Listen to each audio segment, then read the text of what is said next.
You can ask any one of the Revs players that grew up in St. Louis, Brian Kamler, Steve Ralston, Pat Noonan, and they're all going to tell you the same thing.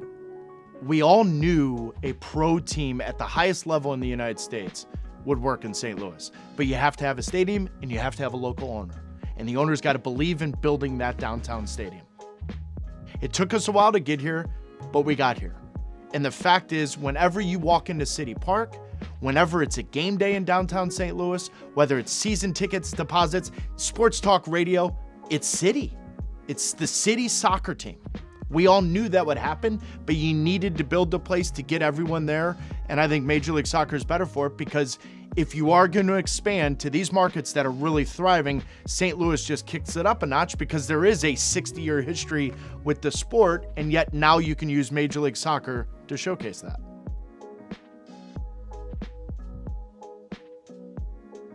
Ooh, my blood's as red as it can get. Both mom and dad grew up in St. Louis. My father obviously played in the NASL, which is why I was born in Minneapolis. And honestly, if the Kicks didn't fold, this story may be a little different, but because they folded and he moved on to Chicago, Tulsa, Kansas City, ultimately, when it's all said and done, I was the city that raised me was St. Louis, Missouri. And whether it's the Cardinals, the Blues, I'm still 44. I've been in Boston longer than St. Louis by almost 4 years at this point.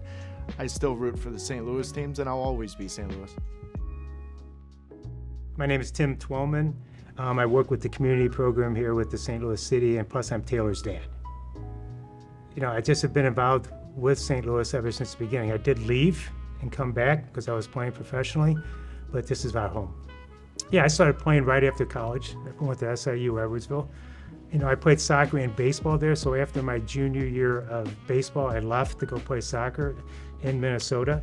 I played there for 6 years, okay, so which was really home for my wife and I. We really loved it because that's, you know, the first place, and plus I had success there. Then I moved on to Tulsa, and then to the Chicago Sting, and then finally with the Kansas City Comets at the end of my career. Around 3 or 4, I started to go to the locker room every day. And my father was the guy, the teammate that brought his son to training every single day. So I'm sure his teammates were like, dude, what are you doing? So I remember that. Now, do I remember it in detail? No, but I remember the energy, the process, going to practice with my dad all the way till I was in school full time. So you're talking, you know, roughly 2-3 years of my dad's career. I was with him 3-4 days a week. So it almost was like part of my upbringing that this is what you do. Looking back at it, he's, you know, I don't know how you say it, but he had great manners. He respected his coaches, his teachers, his parents, and he just loved to play sports. Okay, so he was always tagging along with me when I went to training. Okay, he was always with me when I could take him, and that just had a big influence on what he chose to do. I'm like any other kid. You want to be like your dad, especially when your dad is so positive and influencing you into loving the sport. I never had pressure on me to succeed. I had pressure on me to love what I did. And it didn't matter what I did. But the point was, when you have the DNA and the genes that I had, if I wasn't going to play a sport, then I would have been a complete idiot. So I wanted to be like my dad. It's real simple. And part of that was being happy in what I do. And I think I succeeded at that. Professional sports was a way of life, was a way to make a living. There was never anything different in my family. But the first taste of the game, I think, is where not necessarily it was the pros, it was when I started playing in St. Louis. And I didn't realize the magnitude of that until I got older, but it was in the heartbeat and the fabric of the city. You got real expert coaching at a young age because so many players resided there after they were done. It just felt like it was always part of my life. And I think a big part of that is because St. Louis, Missouri, it was part of St. Louis, Missouri's life. You know, he could have played professional baseball, you know, going into the minor leagues as well. At the same time, he could have went to Maryland. So he chose to go to Maryland and play 2 sports. He never saw the baseball field because Maryland, when he was playing at Maryland, the under 20 national team asked him if he wanted to come, and so that pretty much eliminated the baseball scene. I think everybody in the family, you know, because professional sports is something that's been there forever. Okay, we don't really talk about it, we just play. Okay, and that kept it simple for the kids, especially Taylor, because he just kept moving from one sport to the other, whatever he liked. The amount of people that told him he'll never play soccer if he plays baseball, the amount of baseball coaches that said he'll never play baseball if he plays soccer, yet I was in fourth grade, fifth grade. Soccer was always, no matter who you talk to, they're like, well, Taylor's going to play soccer. Yet they didn't realize baseball was my true love. Baseball was my passion. And I thought baseball was what I wanted to do. But every single time in my upbringing, it came to making a decision between baseball and soccer, I chose the middle. And that didn't happen until my senior year of high school, when the Kansas City Royals offered me a contract out of high school. And my first question to the Kansas City Royals scout was, do I have to give up soccer? And he goes, well, yes, you're going to turn pro right now. And I was like, well, no. I answered him right there, no. That was the first time in my life where I felt the push and pull, because I went to University of Maryland on a baseball scholarship. I thought I was going to try and do it as long as I could. And yet I knew at some point it was going to have to come to its head. I just didn't realize baseball was going to force me to make the decision.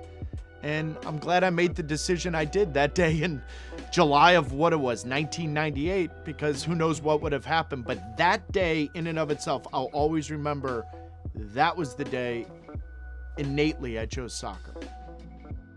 The one thing St. Louis always gave me was understanding that the moment you think you're bigger than the game's always going to bite you in the ass. And you always got to have this sense of humility and understanding when the timing's right, whether it's decisions on the field or decisions off the field. And it was very difficult for me my freshman year at University of Maryland. And because a lot came to me fast, I was okay with that. But I didn't think my freshman year of Maryland would turn into me having to redshirt my baseball season to go play in the Under-20 World Cup. I didn't want to do that. But the world was telling me I needed to, and I had to. And I did. I don't regret that decision, but I wasn't prepared for that mentally, physically, emotionally. I wasn't prepared for that. I go to the Under-20 World Cup. I'm the first American to win a bronze boot. I was not emotionally prepared to then have to say, oh no, I'm leaving Maryland after one season? I've got these 4 offers from teams in Europe. What are you talking about? I don't even have a cell phone yet. I'm still using a calling card to call home to St. Louis. What are you talking about? I have to do this. A lot came to me fast. I made a decision to go back to Maryland, but Maryland wasn't the right decision in that moment, because you can't come from the high of the Under-20 World Cup, bronze boot, and having this free agent chase of whatever it is, whether it's Major League Soccer, Germany, Denmark, wherever it may be, to then go back to school, sit there, and you say, whoa, what is this? And I knew once I redshirted baseball, I got to take this thing to the next level. And the Under-20 World Cup convinced me that soccer's the path I should take. And then I decided to go to Germany. The reason why I went to Germany is that organization made me feel important versus other organizations that said, we like you, but we're not in love with you. When you go to a Bundesliga team playing in UEFA Cup in the moment, in Munich, the ugly stepchild to Bayern Munich, the chip on the shoulder, it was the perfect place for me to go. I learned how to become a man, but more importantly, I grew up very quickly because I was just a number.